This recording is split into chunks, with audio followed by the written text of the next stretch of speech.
सवाल है मोरपन लैब के बारे में। ये सवाल नाम तो इन्होंने नहीं दिया है, आज़ादी 7005 ऐसा कुछ यूज़र नेम इनका है। 3 साल के हिसाब से ये देख रहे हैं इसको कैसा लग रहा है इसमें? हाँ, तो ये है मोर पेन। अब ये मोर पेन देगा या इलाज नहीं, ये करेगा, तो वो इसका तो पुराना नाम था ना, आज भी यही नाम है क्या? पता नहीं। अभी तो होना तो यही चाहिए, नाम क्या चेंज हुआ है? मोर पेन लेबोरेटरीज ही तो है। हाँ हाँ, सॉरी, पेन मतलब मैंने ऐसे ही मजाक में बोल दिया, स्पेलिंग वो नहीं है। मोर पेन। इनका सवाल था लॉन्ग टर्म के हिसाब से। देखिए एक्चुअली क्या हुआ है पता नहीं है, लेकिन यहाँ पे ना बहुत जबरदस्त बाइंग है।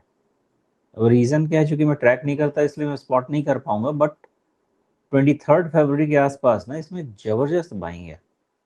It's abnormal buying. अब उसमें डिलीवरी डेटा देखना पड़ेगा, बट उसका आपका रिजल्ट ये हुआ है कि 33 के पास ही इसका डबल बॉटम बन चुका है। फॉर्मेशन तो स्ट्रॉन्ग कंसीडर किया जाना चाहिए 33 के हिसाब से। दूसरी चीज क्या है, नहीं जी 33 के हिसाब से बहुत स्ट्रॉन्ग फॉर्मेशन बन रहा है ये, तो कुछ तो है। तो अगर ये 33 का सच है तो फिर ये 50 रुपए का सच होना चाहिए। तो 33 और 50 रुपए के सच के बीच में जो भी है ये है, बाकी उसके बाद ही समझेंगे। जी। नहीं, ये टेक्निकली तो आप ठीक कह रहे हैं कि ये इतना बड़ा वॉल्यूम जो आया और उसके साथ जो खरीदारी हुई, लेकिन उस वॉल्यूम के बाद फिर इसने वापस नीचे के स्तर भी देखे। तो अगर आप लगभग 50 से मान लीजिए 30 की 33 की तरफ, तो ये भी अपने आप में कोई छोटी गिरावट नहीं थी। और इतनी खरीदारी के बाद इतनी 30% के आसपास की गिरावट आ गई, वो भी अपने आप में थोड़ी सोचने वाली बात है।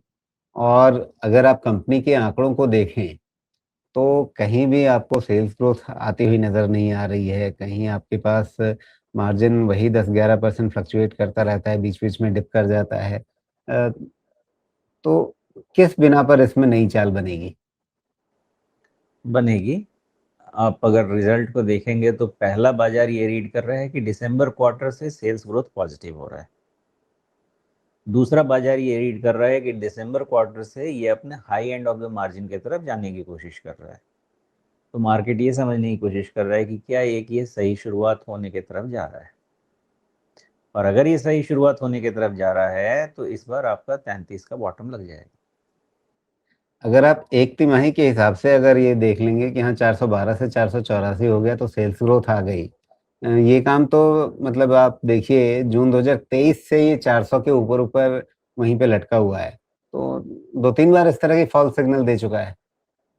यही मैं कह रहा हूँ राजीव जी कि मार्केट ऐसा सोच रहा है कि दो निगेटिव क्वार्टर ग्रोथ के बाद एक पॉजिटिव हुआ है, तो क्या आगे बेटर रह सकता है। तो इस आशा में बाजार इसको आगे लेके जा रहा है, लेकिन पहले भी धोखेबाजी कर चुका है, तो फिर से धोखेबाजी हो गई तो फिर भगवान बचाए 33 को। लेकिन अगर ये एक नए ट्रेंड की शुरुआत ये कर सकता है तो कभी कभी लोग अच्छी वाली सरप्राइज पा भी जाते हैं। तो मेन वही है कि डेटा में बाजार क्या एक्सपेक्ट कर रहा है। अब एक्सपेक्टेशन बिलाइड हो गया तो फिर 33 चला जाएगा।